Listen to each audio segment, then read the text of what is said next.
होगा। आशुतोष जी हमारे साथ हैं, सत्य हिंदी के फाउंडर हैं, लेकिन आशुतोष जी का बहुत ही लंबा अनुभव है संसदीय प्रक्रिया को कवर करने का भी। आशुतोष जी, आप भी चौंक गए होंगे जब जगदीप धनखड़ जैसे व्यक्तित्व की तरफ से इस तरह से इस्तीफे का आना।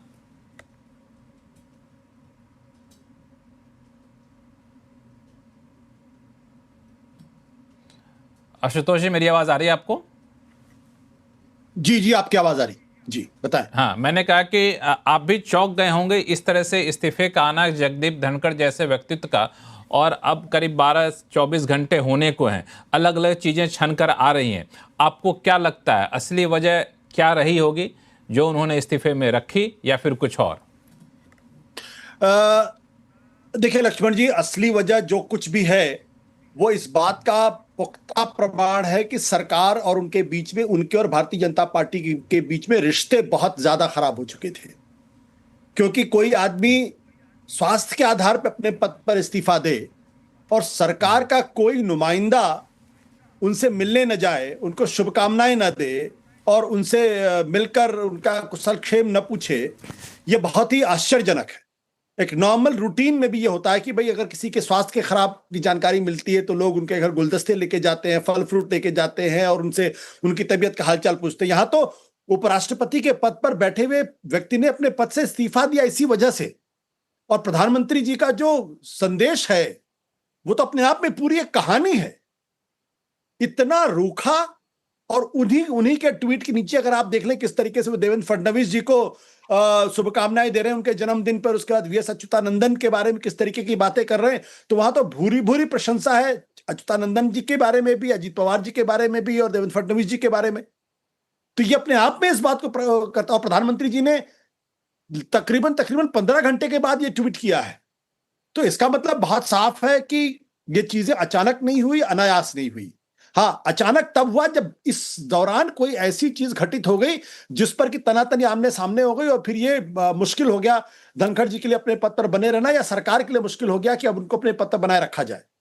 जब आदमी रेबेलियस हो जाता है तभी ऐसी स्थिति पैदा होती है, या तो इस्तीफा ले लिया जाता है या इस्तीफा दे दिया जाता है।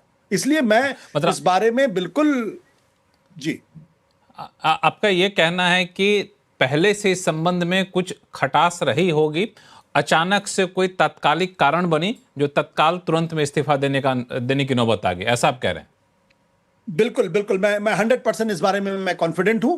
और मैंने बाकी जगह कहा भी है कि 2-3 दिन पहले, 4 दिन पहले की बात है, मैं कहीं पर बैठा हुआ था, मेरे एक सोर्स थे और उन्होंने जो मुझे जानकारी दी थी उसके आधार पर बिल्कुल पुख्ता जानकारी मेरे पास थी उसमें कुछ, और वो मैं अपने सोर्स पर पूरी तरीके से कॉन्फिडेंट हूं। उन्होंने कहा था कि जगदीप धनखड़ जी ने उनसे ये बात शेयर की है कि वो बहुत ज्यादा आहत थे, बहुत ज्यादा परेशान थे और वो इंसल्टेड फील कर रहे थे। किस किस वजह से इंसल्टेड फील कर रहे थे इसका जिक्र तो नहीं हो पाया, ना ही इसका कारण पता चला, लेकिन उन्होंने इस बात को फील किया उन्होंने कि उनकी ईगो बहुत हर्ट हो गई थी। और उसके 3-4 दिनों के बाद ही अगर ये इस तरीके का घटनाक्रम सामने आता है तो इसको 2 और 2 जोड़ के अगर आप आराम से देख सकते हैं। क्योंकि देखिए, सुबह 10:30 बजे के आसपास बीएससी की मीटिंग होती है जिसमें पार्लियामेंट्री अफेयर्स मिनिस्टर और leader of the house Rajya Sabha जाते हैं। 4:30 बजे जब मीटिंग होती है तो उसमें दोनों नदारत रहते हैं। यानी इन दोनों इसके बीच में कोई ऐसी चीज ट्रिगर हुई है, और उसके बीच एक ही चीज ट्रिगर हो सकती थी, वो थी कि बीच में जब मल्लिकार्जुन खड़गे साहब बोल रहे थे तो वो चेयरमैन साहब जो लगातार इंटरप्ट करने के लिए जाने जाते हैं, हर चीज को ऑथेंटिकेट करने के बारे में बात कर रहे थे, उनके समय में बिल्कुल किसी तरीके के इंटरप्शन है, बहुत मामूली इंटरप्शन इधर उधर हुआ। और उस वक्त जेपी नड्डा ने जो खड़े होकर जो बात कही कि मैं जो कह रहा हूं वो सारा जाएगा ऑन उस पे जाएगा, बाकी चीजें नहीं जाएंगी, तो वो अपने आप में इंडिकेशन था कि कहीं ना कहीं सत्ता पक्ष भी चेयर साहब को ये हिंट कर रहा था कि जो जो बातें मल्लिकार्जुन खड़गे साहब ने कही थी वो नहीं जानी चाहिए थी, उसको एक्सपंज होना चाहिए था, उसको रोकना चाहिए था, आपने नहीं रोका। विजय त्रिवेदी जी, आशुतोष जी जैसा कह रहे हैं कि ये पहले से बड़े आहत थे सरकार के किसी काम से या फिर किसी रवैये से, और वो तात्कालिक वजह बन गई नड्डा साहब का बयान कि ये जो कह रहा हूँ वो ऑन रिकॉर्ड, मैं जो कहूँगा वही जाएगा, आप जो कहेंगे रिकॉर्ड में नहीं जाएगा, तात्कालिक वजह बन गई। आप इससे कितने सहमत हैं? मैं इसलिए सवाल आपसे पूछ रहा हूँ कि अगर आप पहले से ही सरकार के किसी वजह से आप बड़े आहत हैं तो मॉनसून सत्र से पहले भी इस्तीफा दे सकते थे। मॉनसून सत्र के पहले दिन कार्रवाई का संचालन करते हैं, फिर शाम में इस्तीफा आ जाता है, तो तात्कालिक वजह ज़्यादा हावी होगी। लक्ष्मण जी, आप तो बहुत लंबा संसदीय रिपोर्टिंग का अनुभव आपके पास भी है, राजनीतिक अनुभव भी है। कोई तो वजह रही होगी, यूं ही कोई बेवफा नहीं होता। मुझे एक किस्सा याद आया, एक छोटी कहानी सुनाते थे, वो सुना देता हूँ कि एक किसान जो है रोटी खा रहा था, खाना खा रहा था, और उसकी पत्नी उससे खाना खिला रही थी। 5 रोटी खा ली, 8 रोटी खा ली, 10 रोटी खा ली, पेट नहीं भरा था। और 11वीं रोटी उसने पत्नी ने खिलाई तो किसान का पेट भर गया और उसने कहा, अरे बावली, ये 11वीं रोटी पहले क्यों नहीं खिला दी? तो 11वीं रोटी ट्रिगर पॉइंट होती है, समझे? अब वो ट्रिगर पॉइंट 10 रोटियों के बाद होता है 11वीं रोटी। पेट है ना 11वीं रोटी से नहीं भरता, 11वीं रोटी आने के बाद भरता है, ठीक है? अब वो ट्रिगर पॉइंट क्या होता है? नड्डा जी का एक किस्सा है जो हमको, हाँ वही मैं कह रहा हूँ कि वो नड्डा जी के साथ जो हुआ वो है। या 2 महत्वपूर्ण घटनाएं कल हुई हैं संसदीय वहाँ पर राज्यसभा में। एक, जस्टिस वर्मा, जो जस्टिस यशवंत वर्मा है, उनके खिलाफ इम्पीचमेंट का मसला था। सरकार ने लोकसभा में 100 से ज़्यादा सांसदों के साइन करवा लिए थे और वो वहाँ पर रखना चाहते थे। राज्यसभा में विपक्ष के 63 सांसदों ने साइन किए और उस मोशन को एक्सेप्ट कर लिया राज्यसभा के सभापति यानी उपराष्ट्रपति जी ने, धनखड़ जी ने।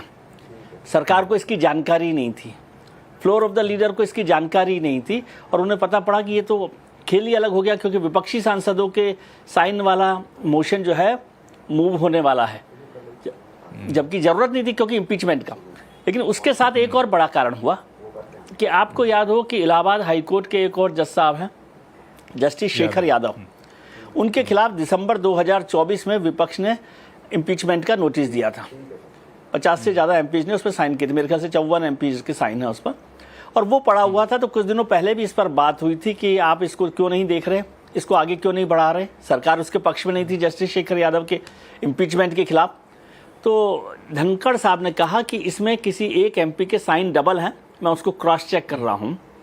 और कल दोपहर में उन्होंने कांग्रेस और विपक्ष के सांसदों से कहा कि मैं इस पर कल निर्णय दूंगा, यानी आज वो निर्णय देंगे। तो 2 बड़े कारण हो गए। एक, जो इम्पीचमेंट सरकार लाना चाहती थी जस्टिस यशवंत वर्मा के खिलाफ, वो राज्यसभा में ले आए धनखड़ साहब, और दूसरा, जिस इम्पीचमेंट को सरकार नहीं लाना चाहता थी उसको भी आगे बढ़ा लिया। तो ये 2 बड़े महत्वपूर्ण कारण हैं। नड्डा साहब वाला है जो आशुतोष कह रहे हैं, उसमें मैं कोई ऐसा नहीं है, क्योंकि वो नाराजगी है ही, वो भी एक कारण हो सकता है, लेकिन ये 2 बड़े कारण मैं समझता हूँ। विजय जी, चूंकि आप राजनीति को काफी गहराई से देखते हैं, आखिर इस तौर तरीके से जो सरकार काम करती है, इस माहौल में, इस तौर तरीके में आखिर ये जोखिम क्यों लेंगे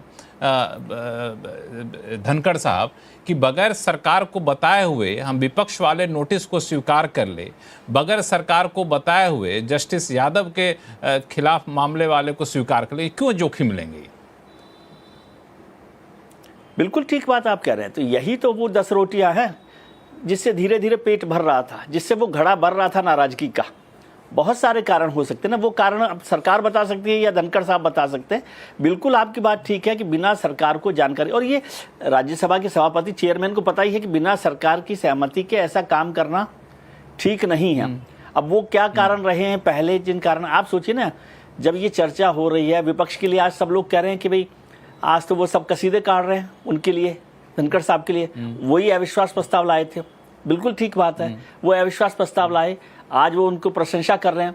उस प्रशंसा को तो मैं एक सदाचार या शिष्टाचार मानता हूँ, संसदीय शिष्टाचार को तौर पर देखता हूँ। लेकिन इसी सरकार ने धनखड़ साहब के उस अविश्वास प्रस्ताव को खारिज कर दिया था।